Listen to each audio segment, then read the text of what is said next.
Hola amigos, ¿cómo están? Queremos darles la bienvenida a la serie Descubriendo al Mesías de las Profecías. Quien les habla, Gustavo Contreras, los saluda, les desea la más rica bendición de lo alto y que juntos disfrutemos de un estudio, de un tiempo de estudio de la Palabra de Dios. Como sabemos, estamos analizando el libro de Gálatas en base a las exposiciones que se han hecho de los oráculos mesiánicos del Antiguo Testamento, que anunciaban tanto la aparición del Cristo como aún de sus discípulos, en la forma en cómo Pablo y Bernabé tomaron el texto de Luz para las Naciones, dedicado al Cristo, y también se aplica a los maestros designados por el Cristo para que enseñen al pueblo. Y entre esos maestros, Pablo, guiado por el Espíritu Santo, nos trae profundas verdades, amigos, que Jesús ya las había enseñado antes, acerca de este concepto de la justificación por la fe que seguiremos analizando. Vamos pues entonces a examinar, a repasar textos bíblicos que los hemos visto con mucha frecuencia, pero en el contexto de lo que esta serie significa, descubriendo al Mesías de las profecías, que este Cristo, este Mesías, trae luz a las naciones. El compañero de Jesús, el Espíritu Santo, arroja luz de parte del Maestro de Jesús a través de los apóstoles, de modo que ambos, Cristo y sus discípulos, arrojan luz sobre este tema de la salvación por la gracia, por la fe. Vamos pues a mirar los textos, Isaías capítulo 42, versículos 6, luego 49, versículo 6 también, para mirar después su cumplimiento en el Nuevo Testamento.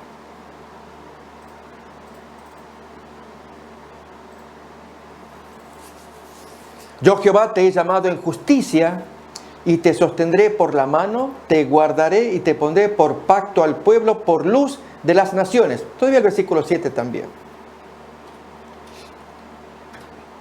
Para que abras los ojos de los ciegos, para que saques de la cárcel a los presos y de casas de prisión a los que moran en tinieblas. Ahora 49:6. Dice, poco es para mí que tú seas mi siervo para levantar las tribus de Jacob y para que restaures el remanente de Israel. También te di por luz de las naciones, para que seas mi salvación hasta lo último de la tierra. Bien, aquí el maestro nos está enseñando a través de esta profecía del Antiguo Testamento que él sería luz, pero también sus discípulos se constituirían en luz, como lo dice el apóstol Pablo y Bernabé, allí en Hechos capítulo 13, versículos 46 y 47. Leamos esos textos. Entonces Pablo y Bernabé, hablando con denuedo, dijeron, a vosotros a la verdad es necesario que se os hablase primero la palabra de Dios. Mas puesto que la desecháis y no os juzgáis dignos de la vida eterna, he aquí nos volvemos a los gentiles, porque así nos ha mandado el Señor, diciendo, te he puesto para luz de los gentiles, notemos, a fin de que seas para salvación hasta lo último de la tierra. Bien, el texto de Isaías 49:6 lo vemos cumplido aquí en la expresión del apóstol Pablo y Bernabé. Luz para las naciones. Este tema, amigos, de la salvación por la sola gracia, sin las obras, la justicia de Dios en base a la fe, era fundamental entender. Los judíos siempre se movieron hasta el día de hoy en el segundo aspecto de la salvación, que es la justicia en base a la ley. Por eso es que Pablo trae este tema. Él lo conocía muy bien. Recordemos que él era fariseo de fariseos, un hombre muy educado, enseñado a los pies de Gamaliel. Así que él podía distinguir este problema que lo revela en la carta a los romanos. Que la justicia que los judíos desarrollaron en base a la ley, ignorando la justicia de Dios, que es en base a la fe, a la provisión que Dios dio. Acordémonos que así fue como Abraham heredó la salvación, porque creyó en Dios. Amigos, esta es la gran diferencia. Creer en lo que Dios nos pide, nos ordena. Así hizo Abel. Cuando Dios ordenó las ofrendas, Abel creyó en la orden de Dios, como Dios lo pedía, y allí que él ofreció lo más gordo del ganado, no de la tierra. En cambio, Caín, su hermano, que humilde debió haber pedido ganado o intercambiado ganado con su hermano, a cambio de su profesión, que era agricultor, prefirió presentar los frutos de la tierra y Dios lo desechó. Y en lugar de humillarse para recibir corrección, ilustración de cómo era el plan, más bien se enojó sobremanera y mató a su hermano. Que esto nos ayude, amigos, a entender que el plan de salvación es como Dios lo diseñó. Y así como este problema de Caín hasta el día de hoy subsiste, hasta nuestros días, que el hombre cree que puede agradar a Dios a su manera. De hecho, acordémonos de Adán, que habiendo cometido pecado, creía que podía sobrellevar el drama de haber perdido su inocencia vistiéndose con hojas estrafalarias de higuera. Y eso revelaba que estaba en falta. Dios no había provisto esas hojas, sino ellos mismos se autocubrieron. Así, amigos, pasa hoy también. Cuando las personas desarrollan maneras de agradar a Dios, creen que agradan a Dios y olvidan la manera que Dios diseñó en la Biblia. Así como los vistió con túnicas de pieles para que estén vestidos sanos, aceptables a los ojos de Dios. Así también Dios pone su plan de salvación para que el hombre lo acepte y así pueda ser aprobado por Dios a través de los sacrificios que incluían sangre, para que el hombre aprendiera la tremenda lección de que solamente con sacrificio de sangre es como se podía agradar a Dios, no sacrificio que el hombre pueda producir. Esta es la idea que tiene Aleister Crowley, amigos, famoso satanista, cuando él publicó su libro Magic. Así por el capítulo 10 habla de los sacrificios levíticos. Y él, extrayendo porciones del libro de Levítico, un satanista famosísimo, los Beatles, ellos en una de las carátulas de sus discos ponen un sinnúmero de personajes famosos y allí aparece la cara de Aleister Crowley también, mostrando que esta gente, estos músicos, ahí lo tenemos, allí recibieron la fama según la orientación que daba este señor.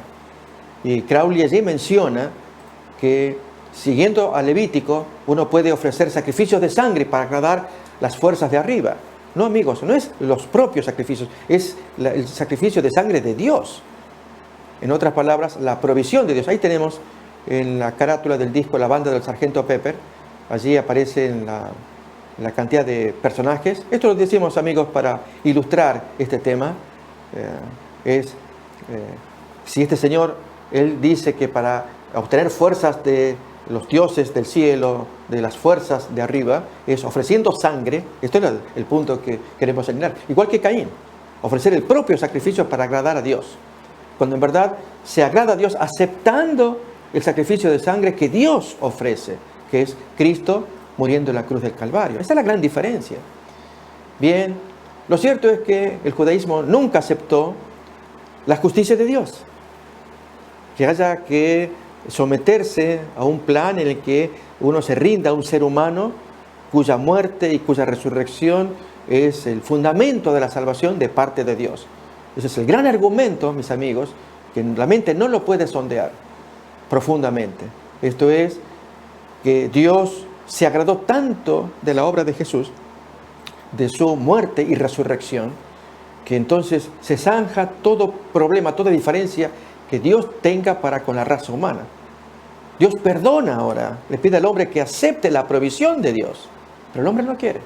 Él sigue con su plan, como Caín, de ofrecer sus obras, la justicia en base a la ley. A ver, ¿qué es lo que podemos hacer para agradar a Dios? Ya dijimos, leímos el texto aquel de Isaías 64:6, todo esfuerzo humano, toda buena obra humana, sin Dios, es trapo de inmundicia a la vista de Dios.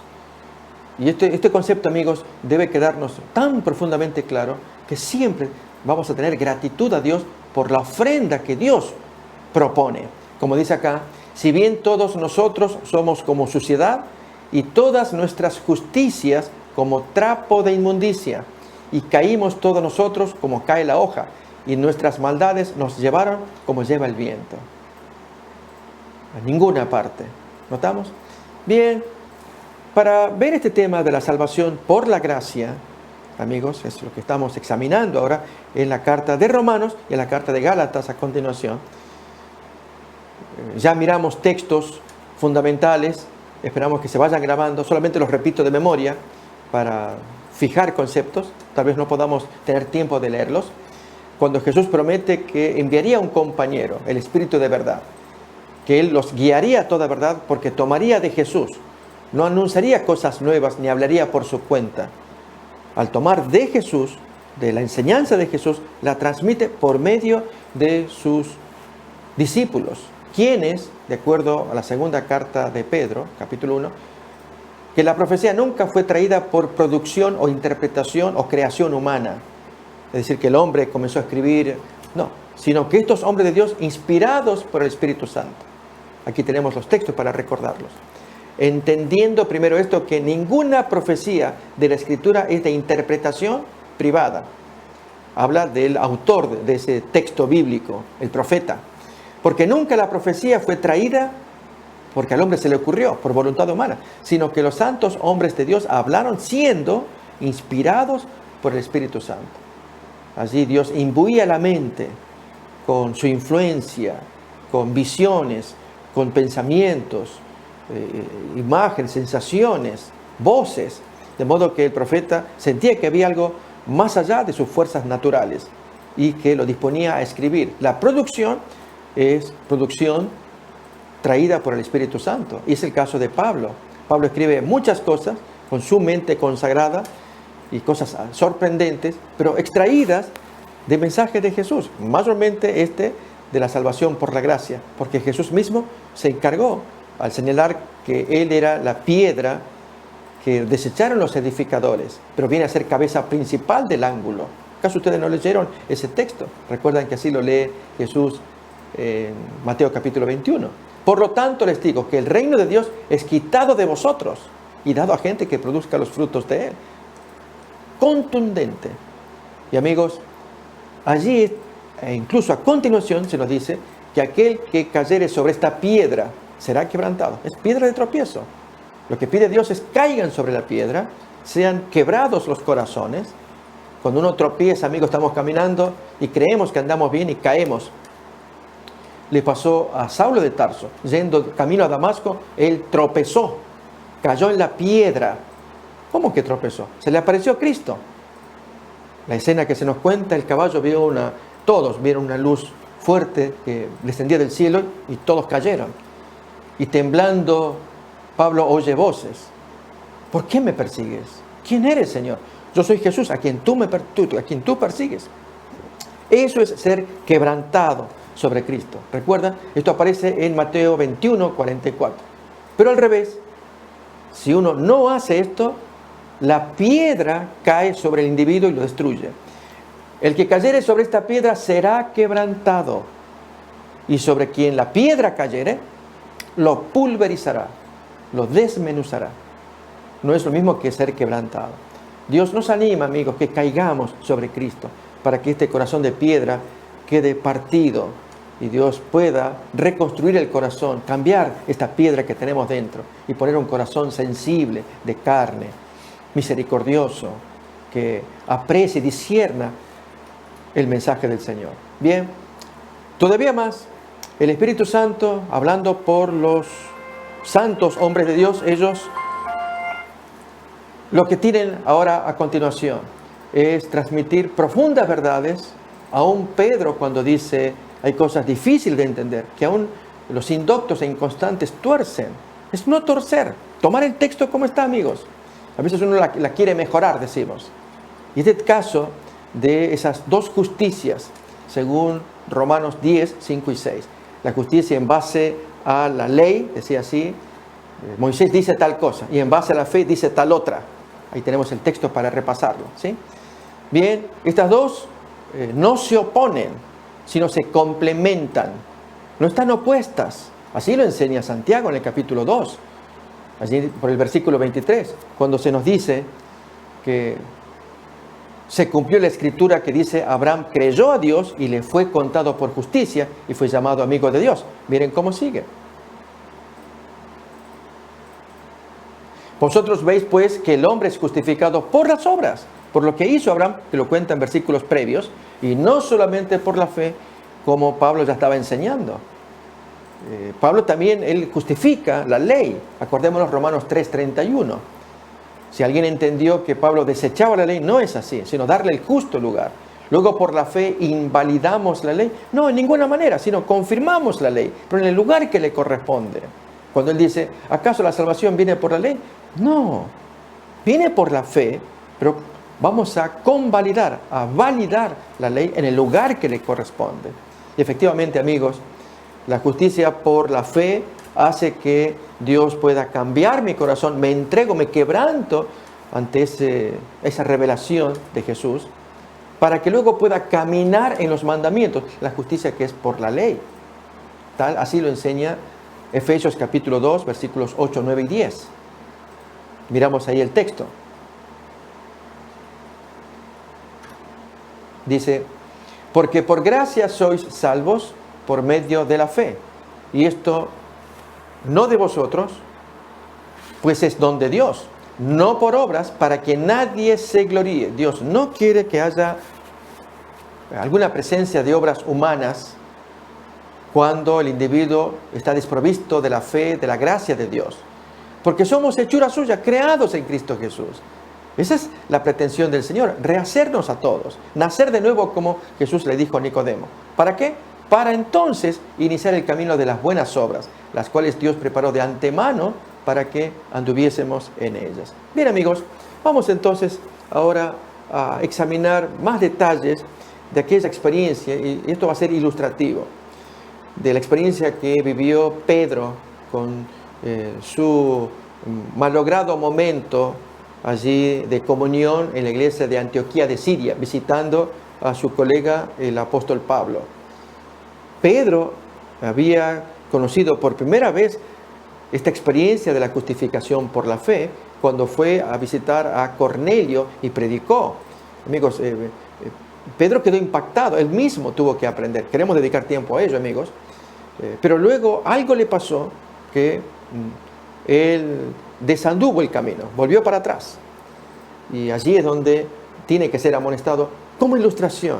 Fueron grandes hombres, santos hombres de Dios, pero hoy nos sirven como ilustración. Tenemos que aprender de la palabra de Dios. Vamos pues entonces a leer el texto específicamente de Gálatas capítulo 2, especialmente allí cuando se nos dice del versículo 7 en adelante, quienes eran considerados columnas.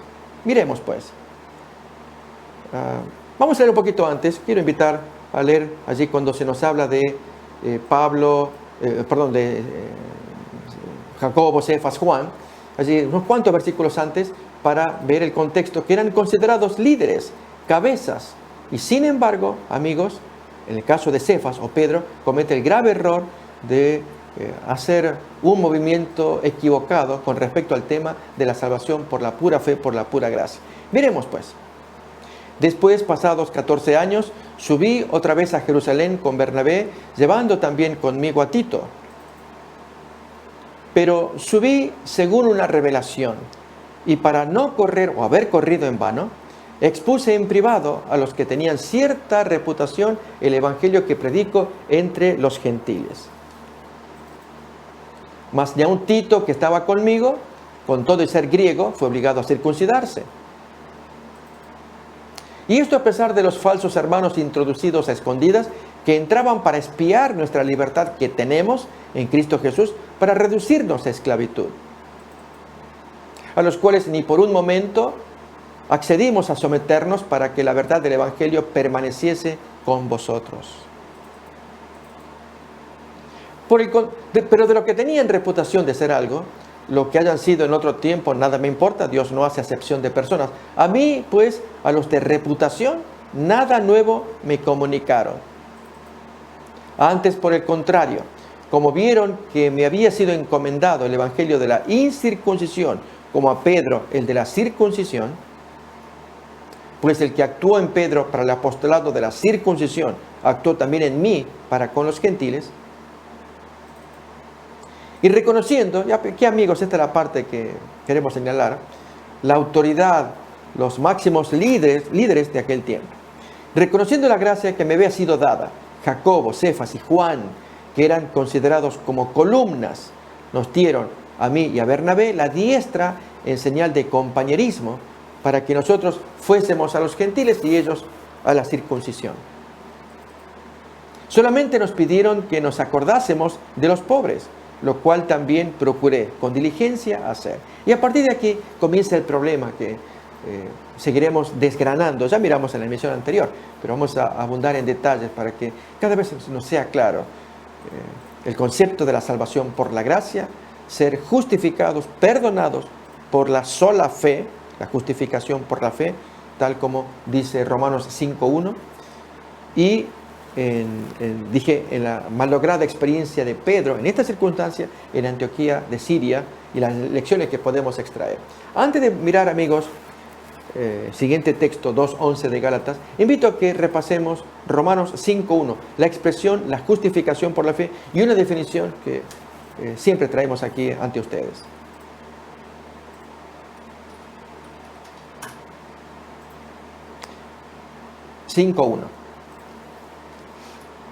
Justificados pues por la fe, tenemos paz para con Dios por medio de nuestro Señor Jesucristo. Esto es la justificación, el perdón por la fe. De allí sobreviene paz delante de Dios gracias al Señor Jesucristo. ¿Qué es pues la justificación por la fe? Amigos, es la obra de Dios que abate en el polvo la gloria del hombre y hace por el hombre lo que éste no puede hacer por sí mismo. Esa es una definición que podemos tener para recordar. Es la obra de Dios que abate en el polvo la gloria del hombre y hace por el hombre lo que éste no puede hacer por sí mismo. Esta definición simple la vamos a testear en los personajes bíblicos. Pedro en primer lugar. Es humillar, abatir en el polvo glorias humanas. Que el hombre pueda reconocer que le era necesario ser abatido. Por antonomasia es la expresión de Pablo o la experiencia de Pablo. Él fue abatido en el polvo yendo camino a Damasco. Cuando el texto nos cuenta que una luz le resplandeció. Eso lo cuenta en los 3 testimonios. Acordémonos que él cuenta 3 veces su testimonio personal en Hechos. Capítulo 9, capítulo 22 y capítulo 26. Y en los 3 casos cuenta cómo era su vida anterior, que yendo camino a Damasco le pasó la experiencia de que tuvo que ser abatido en el polvo. Y allí toda la gloria que el hombre se traía consigo, todo su historial, allí quedó enterrado, hecho añicos, para hacer por el hombre lo que él no podía por sí mismo, ya que por la debilidad de la carne no puede cumplir los estándares de la ley. ¿No dice así el texto de Romanos 8:3? Efectivamente, en ese texto vemos que hay un estándar que es la ley, muy alta, pero la debilidad carnal no puede llenar ese estándar, porque lo que era imposible para la ley, por cuanto era débil por la carne, Dios enviando a su Hijo en semejanza de carne de pecado, y a causa del pecado, condenó el pecado en la carne, viviendo Jesús carnalmente como nosotros. Pero miren más todavía el siguiente versículo. Para que la justicia que exige la ley se cumpliese en nosotros, quienes no andamos más conforme a la carne, sino conforme al Espíritu. Pero alguien abrió camino, que es Jesús viviendo en carne. ¿Sí? Entonces, era necesario abatir la gloria que cada cual trae, hundirla y poder salvarlo al hombre, salvarlo a pesar de sí mismo. ¿No pasa así, amigos, cuando tenemos que rescatar a alguien que cae en el agua? Alguna vez me pasó, yo era jovencito, no nadaba, me metí en aguas profundas y me hundí. Y cuando mis parientes que estaban rodeándome veían que no podían hacer nada, alguien llamó a alguien fuerte y vino y se tiró y sentí, yo ya estaba terminando mi vida, y me sacó hacia arriba y pude respirar. Fue fácil allí, pero hay otros casos, amigos, en que el salvataje, el guardavidas que quiere salvar, necesita que se calme y este no puede, y aprieta al otro, lo aprieta, lo hunde y no lo puede salvar. Hay que abatirlo, humillarlo, o sea, que que se quede tranquilo. Ya aflójate, ya déjame, yo te voy a sacar, que no quiero pues pisar en pie, no puede. Amigos, en la salvación pasa algo similar. Queremos salvarnos y no dejamos que Dios nos diría, te voy a hundir entonces, para que te calmes, y ahora sí te levanto hacia arriba. Así pasó con Saulo. Por algo dice, dura cosa es dar patadas contra una punta. Dios se le revelaba, pero él se negaba, y cada persecución que él hacía era patear una punta, y con dolor para él. Él no era feliz, hasta que finalmente tuvo que ser humillado, ver al Señor, escuchar su voz, y a partir de ahí comienza la gloria de Pablo. Y habiendo caído todos nosotros en tierra, oí una voz que me hablaba, y decía en lengua hebrea, Saulo, Saulo, ¿por qué me persigues? Dura cosa te es dar patadas contra una punta.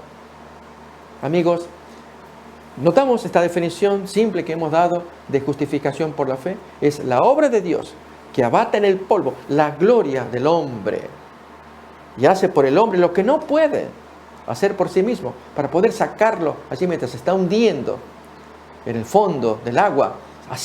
Sacarlo, pero tiene que estar él calmo o sujetado para que Dios pueda obrar. Bien, vamos a ver, amigos, a continuación la experiencia de Pedro. La vamos a estudiar, pero leamos primeramente el error que él cometió.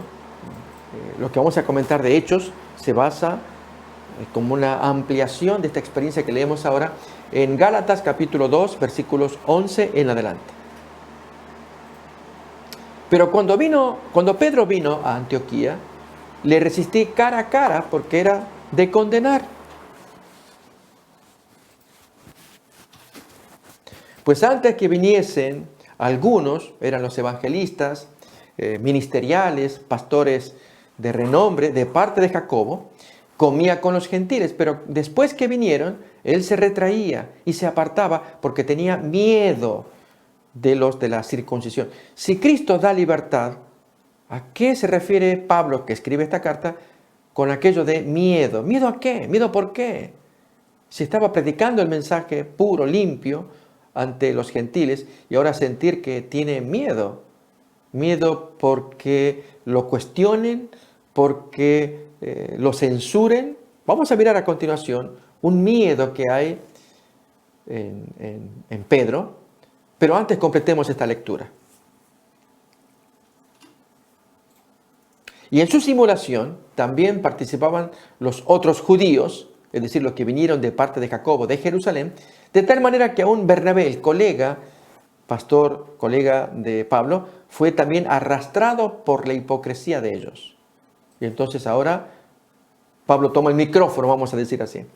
Cuando vi que no andaban rectamente conforme a la verdad del Evangelio, yo dije a Pedro, delante de todos, si tú siendo judío vives como los gentiles y no como judío, yo ahí te apoyo, te apruebo.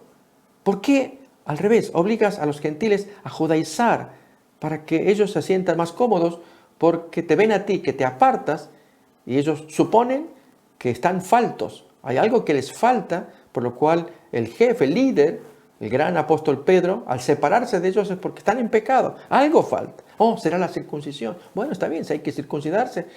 Por algo el apóstol Pedro, discípulo del maestro, él está comportándose como lo hace. Se está separando porque hay algún pecado entre nosotros. Claro, falta la circuncisión. ¿Se dan cuenta, amigos? Un evangelio torcido por un problema humano. Miedo. Miedo del qué dirán.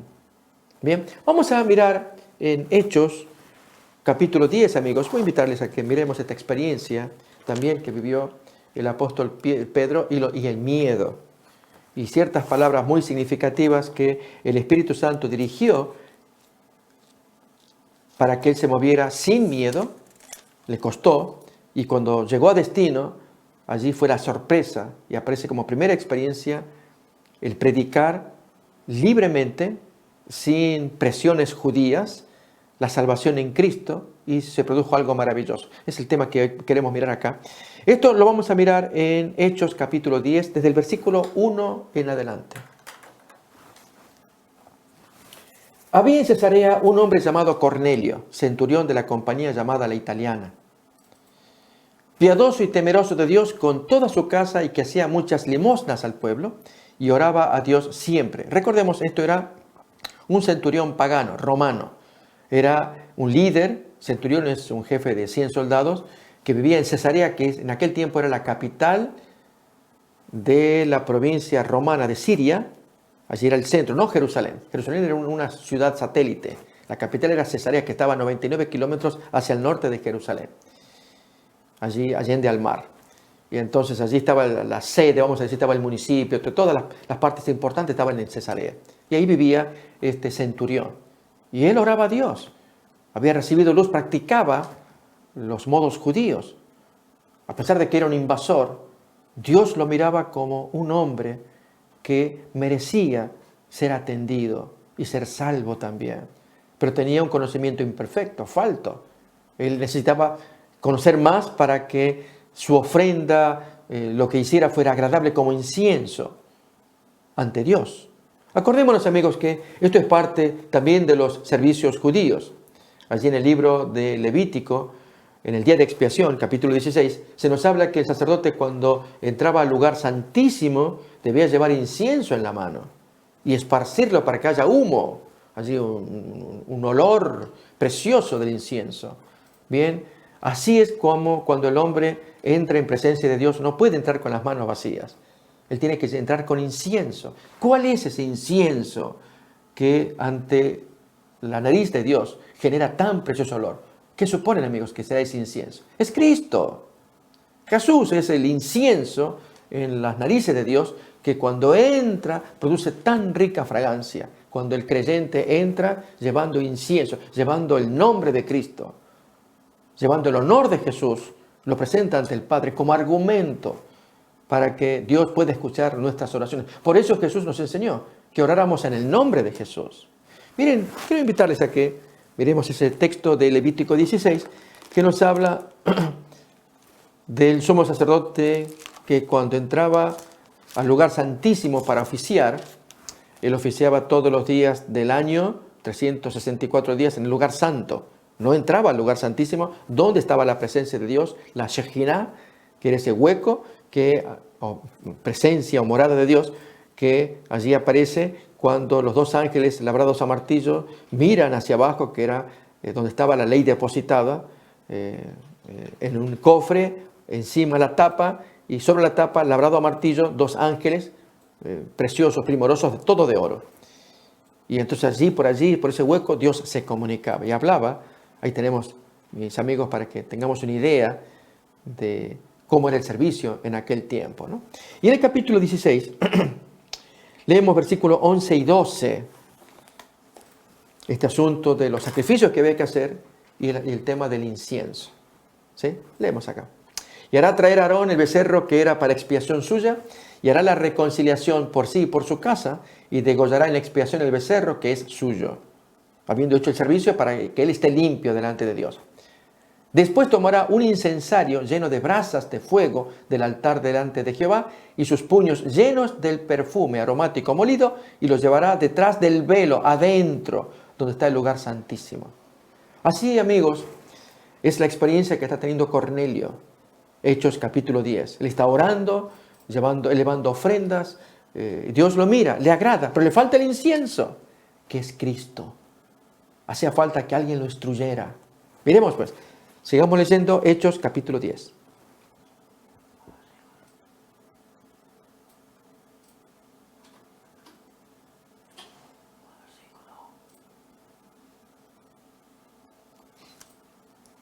Aquí vemos a Cornelio que hace sus oraciones.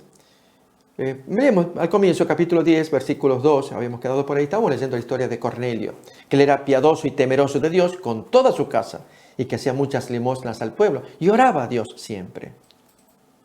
Este vio claramente en una visión, como a la hora novena del día, 3 de la tarde, que un ángel de Dios entraba donde él estaba y le decía, Cornelio. Él vio una visión, un ángel se le apareció. Él mirándolo fijamente y atemorizado dice, ¿qué es, Señor? Él dice, tus oraciones y tus limosnas han subido para memoria delante de Dios. Dios te está prestando atención. Qué honor, ¿eh? Un soldado romano invasor de los paganos, pero que se agradaba de los servicios judíos y estaba orando como había aprendido y hacía sacrificios y ofrendas a Dios. Y Dios lo miraba, veía el corazón de ese hombre. Le faltaba el perfume, vamos a decir así. Bien, seguimos leyendo esta lectura. Envía pues ahora hombres a Jope, una ciudad cercana, también allende al mar, entre Jerusalén y Cesarea, pues estaba Jope, y haz venir a Simón, el que tiene por sobrenombre Pedro. Este posa en casa de cierto Simón, curtidor, que tiene su casa junto al mar. Él te dirá lo que es necesario que hagas. Y del ángel que hablaba con Cornelio, este llamó a 2 de sus criados y a un devoto soldado de los que le asistían, a los cuales envió a Jope, después de haberles contado todo. 3 personas romanas que se dirigen allí hasta Jope. Al día siguiente, mientras ellos iban por el camino y se acercaban a la ciudad, ahora tiene Pedro la experiencia. Subió a la azotea para orar cerca de la hora sexta, o sea, mediodía, hora judía. Y tuvo gran hambre y quiso comer, pero mientras le preparaban algo, le sobrevino un éxtasis, allí en la azotea, arriba en el techo. Y vio el cielo abierto y que descendía algo semejante a un gran lienzo, que atado de las 4 puntas era bajado a la tierra, en el cual había de todos los cuadrúpedos, terrestres y reptiles y aves del cielo, todos animales limpios, no limpios, todo allí para que él contemplara. Pero algo pasó. Le vino una voz: levántate, Pedro, mata y come. Tú tienes hambre hasta que te preparen comida. Tu hambre está muy, muy grave. Toma el cuchillo. Había un cuchillo allí en la visión. Mata y come. Entonces Pedro dice: Señor, no, porque ninguna cosa común o inmunda he comido jamás. No, ¿cómo voy a hacer esto? Queda confundido, como que Dios da una nueva orden, diferente de Levítico 11, donde ahí se nos enseña qué cosas son limpias ante Dios para comer, no solamente de animales de carne. Volvió la voz a él la segunda vez: lo que Dios limpió, no lo llames común. Yo lo limpié. Tú no lo llames así, común o inmundo. Esto se hizo 3 veces y aquel lienzo volvió a ser recogido en el cielo. Pedro quedó muy perplejo, muy confundido. Había ahora una nueva dieta para comer. ¿Qué es eso? ¿Dónde quedó Levítico 11? Bien, miremos. Y mientras Pedro estaba perplejo dentro de sí sobre lo que significaría la visión que había visto, he aquí los hombres que habían sido enviados por Cornelio, los cuales, preguntando por la casa de Simón, llegaron a la puerta. Preguntaron en el vecindario, en fin, dónde vive un tal Simón. Y el curtidor también fue otro detalle que se les dio a Cornelio. Y llamando, preguntaron si moraba allí un Simón que tenía por apodo Pedro. Y mientras Pedro pensaba en la visión, ahora el Espíritu Santo habla: he aquí 3 hombres te buscan, Pedro. Levántate pues y desciende y no dudes de ir con ellos, porque yo los estoy enviando. Tú no te compliques las cosas. Además de la visión, amigos, comer cosas inmundas, ahora meterse con gente inmunda, como así consideraban los judíos a los paganos. Era no asociarse con esa gente para no contaminarse uno. Pedro estaba muy confundido. Bien, miremos más. Entonces Pedro, descendiendo a donde estaban los hombres que fueron enviados por el centurión Cornelio, les dice: he aquí, yo soy el que buscáis. ¿Cuál es la causa por la que habéis venido? Ellos dijeron: Cornelio el centurión, varón justo y temeroso de Dios, y que tiene buen testimonio en toda la nación de los judíos. Así que era muy apreciado Cornelio. Ha recibido instrucciones de un santo ángel de hacerte venir a su casa para oír tus palabras, lo que tengas que decir. Entonces, haciéndoles entrar, los hospedó, era parte de la gentileza, y al día siguiente, levantándose, se fue con ellos. Y le acompañaron algunos de los hermanos de Jope por la duda, para protegerlo. Y a la vez Pedro también para protegerse, para que luego no den mal testimonio de que se mezcló con los paganos y se contaminó. Entonces se lleva amigos con él. Al otro día entraron en Cesarea y Cornelio los estaba esperando, habiendo convocado a sus parientes y amigos más íntimos. Cuando Pedro entró, salió Cornelio a recibirlo y postrándose a sus pies adoró. Noten, amigos, que Cornelio estaba sumamente agradecido. Se había cumplido la orden de parte del santo ángel de Dios de enviar a un hombre santo como era Pedro. Y Cornelio, ¿qué más podía hacer con la ignorancia que él se traía consigo? De adorarlo. Pero miren, amigos, la reacción de Pedro. Pero Pedro lo levantó diciendo: levántate, pues yo mismo también soy hombre. ¿Qué haces? Amigos, qué lección. Y quisiera también agregar este detalle. Hoy mucha gente se arrodilla ante hombres y ante un hombre en particular. Alguien que dice ser, por sucesión apostólica, un descendiente de Pedro, al que llamamos Santo Padre. Y la gente se postra, aún lo adora, besa su anillo. Eso es una abominación delante de Dios, porque Dios no acepta que adoremos seres humanos. El ángel mismo que le daba visiones a Juan en Apocalipsis, él no aceptó en 2 ocasiones cuando Juan, el discípulo amado de Jesús, cometió el grave error de arrodillarse para adorarlo. Y el ángel le dice: no lo hagas. Allí en Apocalipsis, capítulo 19, versículo 10. Podemos mirar esa experiencia. Yo me postré a sus pies para adorarle. Y el ángel dice: mira, no lo hagas. Yo soy consiervo tuyo y de tus hermanos que retienen el testimonio de Jesús. Adora a Dios, a mí no, porque el testimonio de Jesús es el espíritu de la profecía. Y la segunda vez, en el capítulo 22, versículos 8 y 9, también aparece ese nuevo error: arrodillarse ante una criatura superior a Juan. Era un ángel, pero ni aún siendo criatura, el ángel dice: somos consiervos, o sea, compañeros de servicio. Yo, Juan, soy el que oyó y vio estas cosas, y después que las hube oído y visto, me postré para adorar a los pies del ángel que me mostraba estas cosas. Pero él me dice: mira, no lo hagas, porque yo soy consiervo tuyo, de tus hermanos los profetas y de los que guardan las palabras de este libro. Adora a Dios, a mí no. Nos damos cuenta, amigos, que Pedro tenía razón de decirle a Cornelio: no lo hagas, yo soy hombre como tú. Pero, amigos, esas palabras de Pedro que acabamos de leer en Hechos 10, qué bueno sería que hoy mucha gente las supiera, y especialmente este hombre referente, máxima autoridad de la Iglesia Católica, pusiera en práctica este consejo, de decirle a la gente: no se arrodillen, soy ser humano como ustedes. Aquí tenemos ejemplos, amigos.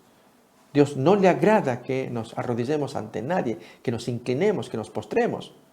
Lo podemos amar como amamos a nuestro papá y mamá, pero jamás allí postrarnos, porque es un simple ser humano. Bien, decimos esto porque estos pontífices reclaman ser sucesores de Pedro. Pedro no lo aceptó. ¿Sí? Bien, vamos a continuar con Cornelio todavía. Allí Pedro pues lo levanta y miremos el diálogo. Versículo 27 ahora. Y hablando con él, entró y halló a muchos que se habían reunido. Y les dice: vosotros sabéis cuán abominable es para un varón judío juntarse o acercarse a un extranjero. Pero a mí me ha mostrado Dios. Notemos que ahí es cuando ya Pedro comienza a entender el propósito de la visión de comer animales inmundos, de ese lienzo que bajaba del cielo. Pero a mí me ha mostrado Dios que a ningún hombre llame común o inmundo. Amigos, ahí quedó claramente explicada la razón de la visión. No era que Dios ahora proveía un nuevo régimen: coman animales inmundos, coman cerdos. No, Dios había pedido que no comieran cerdo en Levítico 11, y el judío trataba de cerdo a una persona gentil.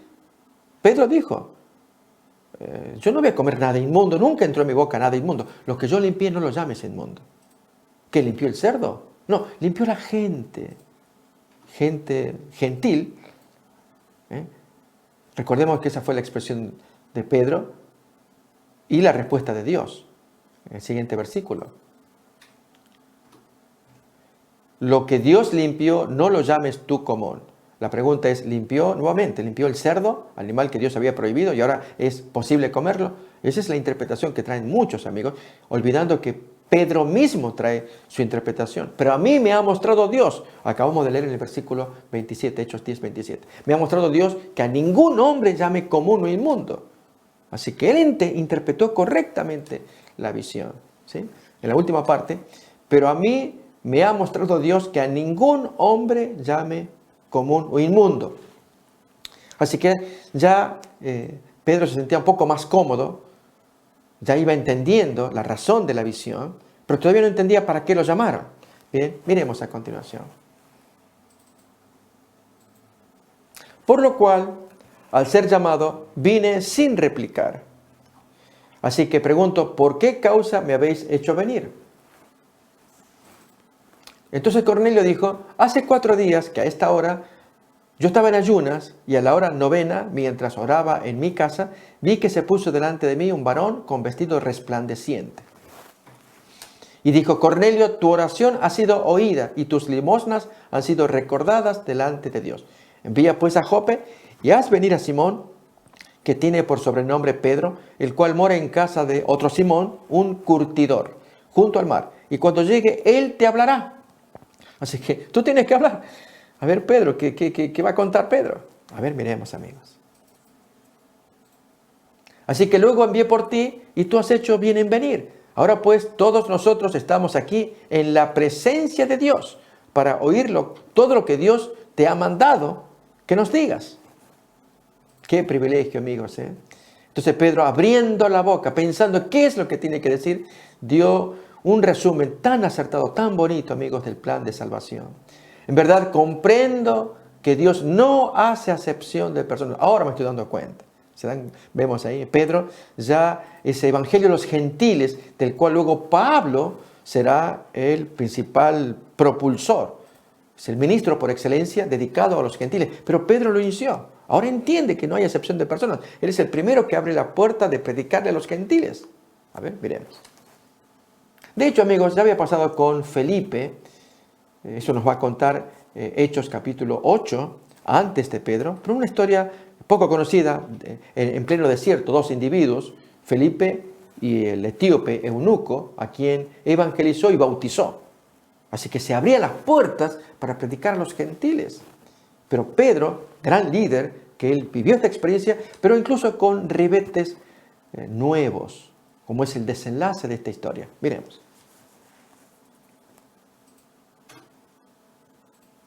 Entonces Pedro, abriendo la boca, dice, en verdad comprendo que Dios no hace acepción de personas, sino que en toda nación se agrada del que le teme y hace justicia, sea judío o gentil. Son palabras típicas de Pablo ahora en Romanos, pero ahora Pedro se está anticipando. Dios envió mensaje a los hijos de Israel y allí comienza a describir el plan de salvación, anunciando el evangelio de la paz por medio de Jesucristo. Este es Señor de todos. Vosotros sabéis lo que se divulgó por toda Judea, comenzando desde Galilea, después del bautismo que predicó Juan el Bautista. Cómo Dios ungió con el Espíritu Santo y con poder a Jesús de Nazaret, y cómo éste anduvo haciendo bienes y sanando todos los oprimidos por el diablo, porque Dios estaba con él, cumpliendo su obra de Mesías, haciendo liberación de los demonios, dándoles libertades, sanando sus cuerpos. Recuerden que Isaías 61 habla de ello. Pero seguimos todavía con el texto de Hechos 10. Y nosotros somos testigos de todas las cosas que Jesús hizo en la tierra de Judea y en Jerusalén, a quien mataron colgándole en un madero. A este levantó Dios al tercer día. Estos son detalles que ya Cornelio no sabía. Pudo haber sabido que que se mató a un sublevador llamado Jesús de Nazaret, un hombre que levantaba gente, él pues predicaba y mucha gente lo seguía. Y pudieron haber interpretado que era un agitador político, supuestamente que se levantaría para eliminar a los romanos. Vaya uno a saber las creencias. De hecho, Pilato lo crucificó y puso una leyenda, aquí está el rey de los judíos. Y los sacerdotes se ofendían. Él dice eso, nosotros no lo reconocemos como tal. Y Pilato dijo, lo que yo puse así que quede. Y así quedó entonces esa inscripción, Jesús, Rey de los Judíos. Amigos, este es un punto de inflexión muy importante en la historia de la humanidad. Allí aparecía un hombre acusado por sus compatriotas. No lo queremos, no lo queremos. E incluso Pilato, cuando pidió que eligieran entre un verdadero criminal, Barrabás, y este otro acusado, creyó que podía solucionarse. No, no. Queremos a este otro criminal, a este lo queremos. A él no. ¿Por qué tanto odio? Amigos, es algo increíble, pero la piedra de tropiezo se había manifestado. Rompía los corazones del orgullo, de la soberbia, del amor al poder, de pasiones personales, el amor al dinero en el caso de los jefes de los cambistas. Cuánto pecado que había alrededor. Y allí la pureza caminando, la humildad, el amor, el servicio a los pobres, estaba delante de ellos. Dios hecho carne.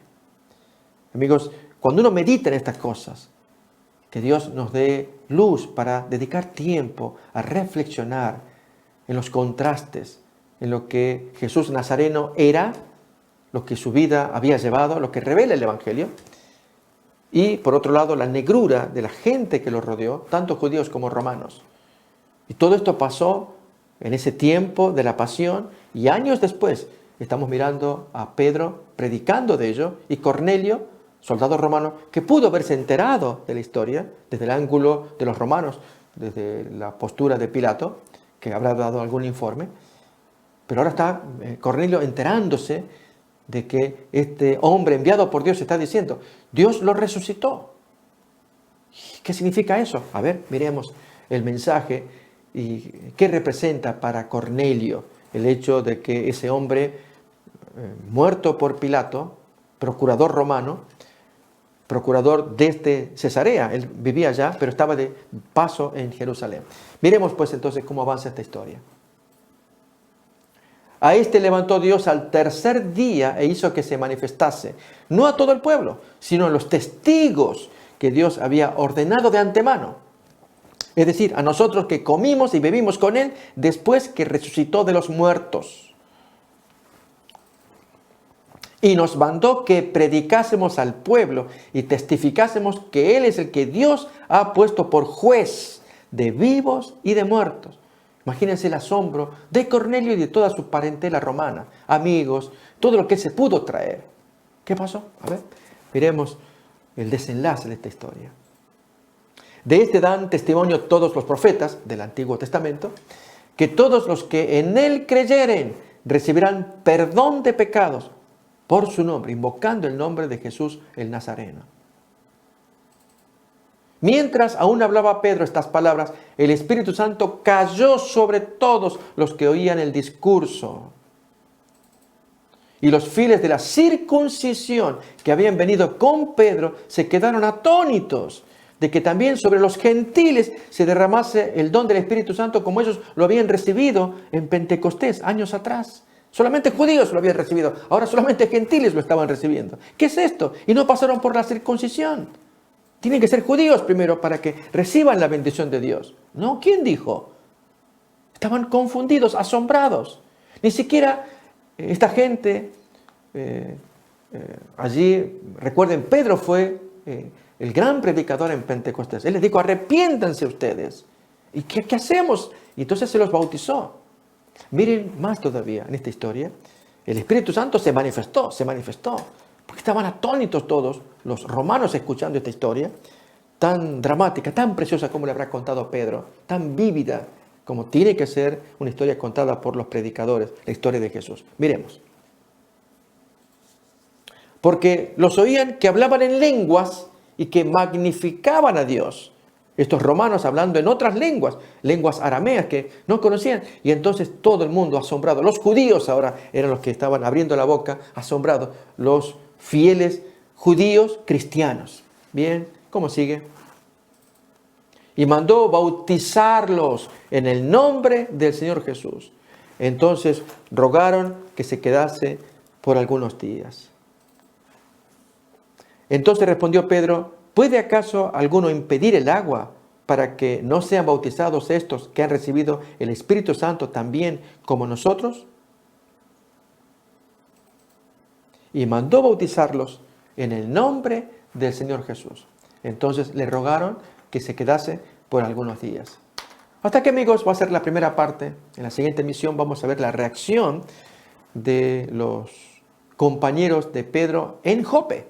Pedro ahora regresa y algo pasó allí. Y allí se ve, se tiene que reestudiar todo esto.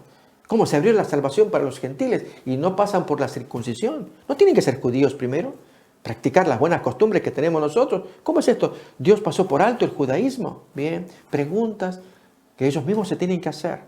Se estaba abriendo un camino nuevo, una enseñanza nueva. Y Pablo será el artífice, amigos, el que va a enseñar cabalmente. Todo esto muestra que es Jesús quien abre camino. Es la piedra de tropiezo para el judaísmo, aún para los gentiles. Gentiles que quedan divididos entre quienes lo rechazan. Esto nos lo va a decir Pablo en Corintios. Gentiles que consideran locura, no pierdan tiempo con esta gente. Y otros como Cornelio aceptan y reciben la bendición de Dios. Amigos, ¿cuál será nuestra reacción? ¿Seremos conmovidos también? Ese es el plan del Señor. Jesús es el gran incienso de Dios, es el gran argumento de Dios. ¿Para qué? Para otorgarnos la justificación, el perdón por fe. ¿Nos acordamos de la definición de justificación por la fe? Es la obra de Dios que abate en el polvo la gloria del hombre y hace por el hombre lo que éste no puede hacer por sí mismo.